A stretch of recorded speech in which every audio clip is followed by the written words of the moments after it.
बहुत भल भल कलाकार माने भी अछंती आउ नाटक बहुत चमत्कार अछि। ए वर्ष भी आम चाहूँ केमी सिंह बाहिनी आमको भल सफलता दब पुणी आर वर्ष को आम केमी आगेबू से अनुजाई चली यात्रा कौन कह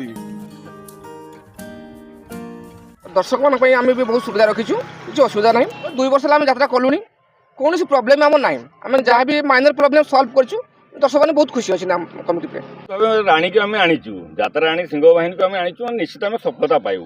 जिते जन मेम्बर अच्छु आम समस्त यात्रा प्रेमी आम प्रत्येक वर्ष चिंता करूँ यही बिग बजेट अनुष्ठान आणिकी आमर आंचलिक यात्रावी मानक भेट देवु।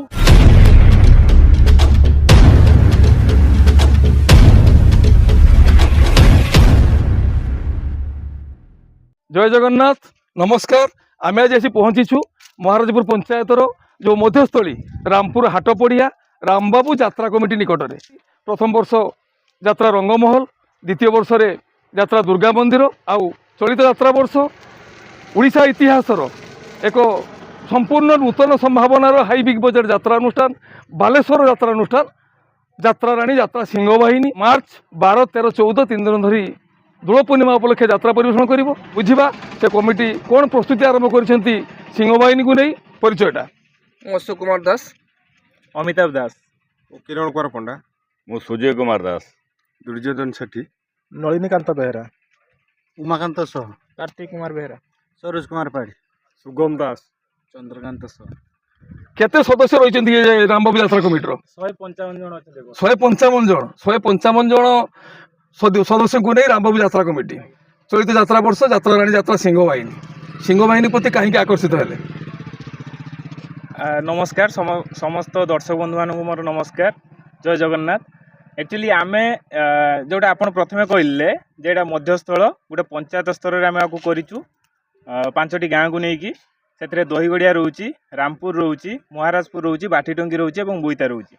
आमे जो नुआ स्टार्ट करूँ आम परिकल्पना थिला जे सबु वर्ष आमे भल बिग बजेट यात्रानुष्ठान आणबू कलार क्षेत्र हूँ बालेश्वर जेहेतु आमे आकु रखिथिलु जे आमे एक बासंतिक पर्व अर्थात बसंत ऋतुर आगमन रे एठी करिवु फगुण मासरे तेणु से समय बालेश्वर सबुबले रुहे यात्रार स्थल जे समस्त कलाप्रेमी लोक तेणु हाई बिग बजेट यात्रानुष्ठान आनिले भल लोक मैंने भी भल यात्रा देखिपारे कमिटी भी टिके किसी पैसा पाइबो किंतु से धारणाटा मोर भूल थिला जोठी भी यात्रा हो एबे समय कमिटीर लाभ नाही आउ जहा हो किंतु भलरे भलरे चली गत वर्ष भी आमर बराबर कंडीशन ले थिला प्रथम वर्ष रंगमहल भी बराबर थिला ए वर्ष भी आम आशावादी अच्छु बाकी तो आम नाटक हाइलाइट रे अच्छी पूरा पार्टी भी हाइलाइट रे अच्छी खंडगिरी रे आम पार्टी खाली ए वर्ष नुहे यात्रा राणी सिंह बाहिनी चलित वर्ष खाली नुहे पूरा यात्रा इतिहास रे रेकर्ड करिछि जे 92 लाख टंका इनकम करछि। आम किसी युवक ये अंचल समस्ते मिसिकी प्रथमे सृष्टि करथिले आम गोटे टिकेट सेल हो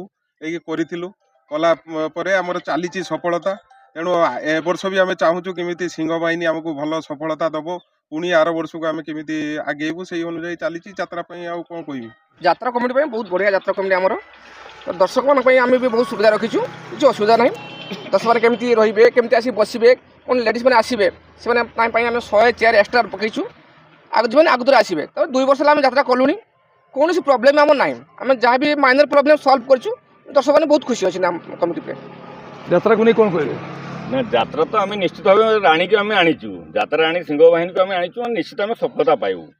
तापर आमर कमिटी बहु पुराणा रू आम महाराज पंचायत जो तारिणी गणनाट्य कोणार्क माँ ओडिशा अपेरा ये सब परिवेषण कर आम कमिटी गोटे विशेषत्व रोचे आम शांति श्रृंखला भाव आम यात्रा 3 दिन सुचारू रूप चलवा आम कमिटी एति हूँ लक्ष्य।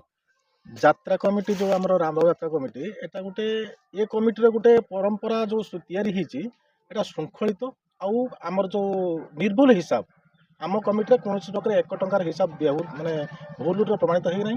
द्वितीय कथा हूँ एठिकार जमी आम प्रयोजक जड़े यात्राप्रेमी लोक सेमती आम जिते जन मेम्बर अच्छु आम समस्त यात्राप्रेमी आम प्रत्येक वर्ष चिंता करूँ यही बिग बजेट अनुष्ठान आणिकी आमर आंचलिक यात्रावी मानक भेट देवु एवं आमर यही अनुष्ठानटा बहुत दिन पर्यंत बंची रहू से मु प्रयोजक जन प्रयोजक महोदय अच्छा समस्त को अनुरोध करी एमती कमिटी सहित जड़ित रुहतु ଆମ ଦୁଃଖ ସୁଖ ସାଥିରେ ରୁହନ୍ତୁ। ଆପଣ ଯେଉଁଟା ପଚାରୁଥିଲେ ଏଠିକାର ଦର୍ଶକମାନଙ୍କ ପାଇଁ କେଉଁ ସୁବିଧା ବ୍ୟବସ୍ଥା କରାଯାଇଛି, ମୁଁ ଏଠି କହି ରଖେ ଯେ ଆମର ଲେଡ଼ିଜ୍ମାନଙ୍କ ପାଇଁ ରାତ୍ରିକାଳୀନ ଲେଡ଼ିଜ୍ମାନଙ୍କ ପାଇଁ ଗୋଟେ ୟୁରିନାଲ୍ ବ୍ୟବସ୍ଥା, ପୂର୍ତ୍ତକ ୟୁରିନାଲ୍ ବ୍ୟବସ୍ଥା ଅଛି। ପାର୍କିଂ ପାଇଁ ବହୁତ ବଡ଼ ଫିଲ୍ଡ ଅଛି, କିଛି ଅସୁବିଧା ନାହିଁ। ସିକ୍ୟୁରିଟି ରହିଛି, ନିରାପତ୍ତା ରହିଛି। ନିରାପତ୍ତା ରହିଛି, କିଛି ଅସୁବିଧା ନାହିଁ। ବହୁତ ବହୁତ ଧନ୍ୟବାଦ। କ'ଣ କହିବେ ଯାତ୍ରାକୁ ନେଇ? ଯାତ୍ରା କମିଟି ବହୁତ ସ୍ୱଚ୍ଛ ଆଉ ନିର୍ମଳ। ଆମେ ବି ଆଶା କରୁଛୁ ଆଗକୁ ଏଇଭଳିଆ ସ୍ୱଚ୍ଛ ନିର୍ମଳ ଭାବରେ ଆମ କମିଟି ଆଗେଇ ଚାଲିବ। କ'ଣ କହିବେ ଯାତ୍ରା? ମୁଁ ଭାବୁଛି ଆମ ରାମବାବୁ ଯାତ୍ରା କମିଟି ଭଳିଆ ଆଉ କମିଟି ନାହିଁ। ବହୁତ ପୁରା ନିର୍ମଳ ସ୍ୱଚ୍ଛ, ଗୋଟେ ଗୋଟେ ପାଇପର ହିସାବ ଆମେ ରଖୁଛୁ। ଆମର ଯିଏ ବୁଝୁଛନ୍ତି ସମସ୍ତେ ସମସ୍ତଙ୍କୁ ଦେଉଛନ୍ତି। ଆଉ କ'ଣ କହିବି, ବହୁତ ଗର୍ବିତ ଆମେ ସେ ପାର୍ଟିରୁ। ଯାତ୍ରାକୁ ନେଇ କ'ଣ କହିବେ? ଆମ କମିଟି ବହୁତ ଭଲ କମିଟି ଏବଂ ସମସ୍ତ ଦର୍ଶକ ଆମ କମିଟିକୁ ଆସନ୍ତୁ ଏବଂ ଉପଭୋଗ କରନ୍ତୁ। ବଡ଼ ବେଦରେ କଳା ସାନ୍ତାଳ କେବେ ମଞ୍ଚସ୍ଥ କରିବେ? ସେଇଟା ଆମର ସେକେଣ୍ଡ ନାଇଟ୍ରେ ହେଉଛି। ନାଟକ ବାବଦରେ ଯେଉଁ ଆପଣ ପଚାରିଲେ, ନାଟକ ତ ସବୁ ଗୁଡ଼ାକ ତାର ଭଲ ଅଛି। ଯଦିଓ ସମସ୍ତେ ଜାଣିଛନ୍ତି ଖଣ୍ଡଗିରିରେ ବଡ଼ ବେଦରଦୀ କଳାଶାନ୍ତ ଛଅ ରାତି କରିଛି, କିନ୍ତୁ ଯୋଉଠି ବି ଦେଖନ୍ତୁ ଓଡ଼ିଶାରେ ଯାଇକି ଚହଳ ସୃଷ୍ଟି କରୁଛି। ଛି ଛିରେ ନନି ଛି, ମାନେ ରହିଯାରେ ସାଥୀ ରାତିକ ପାଇଁ ଚମତ୍କାର ନାଟକ କିଶୋର ଖଣ୍ଡୱାଲ ସାର୍ଙ୍କ ନିର୍ଦ୍ଦେଶନାରେ। ଆଉ ସେ ନାଟକ ବି ବହୁତ ଭଲ ହେଇଛି। ସେଇଟା ଆମର ଫାର୍ଷ୍ଟ ନାଇଟ୍ରେ ହେଉଛି 12 ତାରିଖ। ତାପରେ ସେକେଣ୍ଡ ନାଇଟ୍ରେ ତ ଆମେ ଦେଖିବୁ, ଯଦି ଠିକ୍ ଠାକ୍ ଦର୍ଶକ ଚାହିଁଲେ ଯେ ଆଉ ଗୋଟେ ନାଇଟ୍ ପାଇଁ ବଡ଼ ବେଦରଦୀ କରିବୁ, ନା ଆହୁରି ଗୋଟେ ସୁପରହିଟ୍ ନାଟକ ଅଛି ଯିଏକି ଜଲିଉଡ଼ରେ ମାନେ ଚାଞ୍ଚଲ୍ୟ ସୃଷ୍ଟିକାରୀ ନିର୍ଦ୍ଦେଶକ ଅଶ୍ରୁମୋଚନ ସାର୍ଙ୍କର ନିର୍ଦ୍ଦେଶନାର ନାଟକ ସବୁ ପ୍ରେମ ଗପ ଅଧାରୁ ସରେ। ଆଉ ସେଇଟା ବି ବହୁତ ଚମତ୍କାର ହେଇଛି। ଆଉ ସମସ୍ତ ନାଟକକୁ ନେଇକି ଆମେ ଆଶାବାଦୀ ହେଉଛୁ। ଯାତ୍ରାର ଯେଉଁ ମାନେ ଯାତ୍ରା ପ୍ରେକ୍ଷାଳୟ କେତେ ଦର୍ଶକମାନଙ୍କ ପାଇଁ ବନ୍ଦୋବସ୍ତ ହେଇଛି? ପାର୍ଟି ତ ସାଧାରଣତଃ 1800 ଚେୟାର ଦିଅନ୍ତି। ଆଉ ତାଙ୍କର ସେମାନେ ଯେଉଁ ଭଳିଆ ବନେଇଥାନ୍ତି, ତ ମ୍ୟାନେଜର ଯାହା କୁହନ୍ତି କି 2500 ଚେୟାର ଆରାମସେ ଯେଉଁ ଗାଁ ଗଣ୍ଡାକୁ ଆସୁଛି ପଡ଼ିପାରିବ। ଖଣ୍ଡଗିରି କଥା ତ ସମ୍ପୂର୍ଣ୍ଣ ଅଲଗା। ଆଉ 2500 ଚେୟାର ପଡ଼ିପାରିବ। ଆଉ ପାର୍ଟି 1800 ଆମେ ଟାର୍ଗେଟ ରଖୁଛୁ, ଯଦି ଆମର ସେଇ ଭଳିଆ ଦର୍ଶକ ହେଲେ ଆମେ ଆଉ କିଛି ଚେୟାର ମଗେଇବୁ। ଟିକେଟ୍ ପ୍ରାଇସ୍ କେତେ ରହିଛି? ଟିକେଟ୍ ନର୍ମାଲ ଅଛି, 300 250 ଅଛି। ଆଉ 300 250? ଆଜ୍ଞା।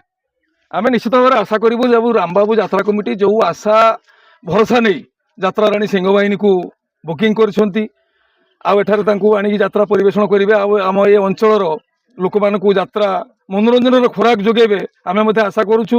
କମିଟି ବ୍ୟବସାୟିକ ସଫଳତା ହାସଲ କରୁ। ଯାତ୍ରା ରାଣୀ ସିଂହବାହିନୀ ତାର ଯେଉଁ ସୁନାମ ରହିଛି ତାକୁ ମଧ୍ୟ ବଜାୟ ରଖୁ। ଏ ଫିଲ୍ଡର ସର୍ବଶେଷରେ ମୋ ତରଫରୁ, କମିଟି ତରଫରୁ ତଥା ସମସ୍ତ ସଦସ୍ୟମାନଙ୍କ ତରଫରୁ ଆମର ଯେଉଁ ଏ ଅଙ୍କଲ ଆସିଛନ୍ତି ସନ୍ତୋଷ ଅଙ୍କଲ, ତାଙ୍କୁ ବହୁତ ବହୁତ ଧନ୍ୟବାଦ। ଟିକେ କଥା ପରିବାରକୁ ମଧ୍ୟ ବହୁତ ବହୁତ ଧନ୍ୟବାଦ। ଆଉ ଜୟ ଜଗନ୍ନାଥ।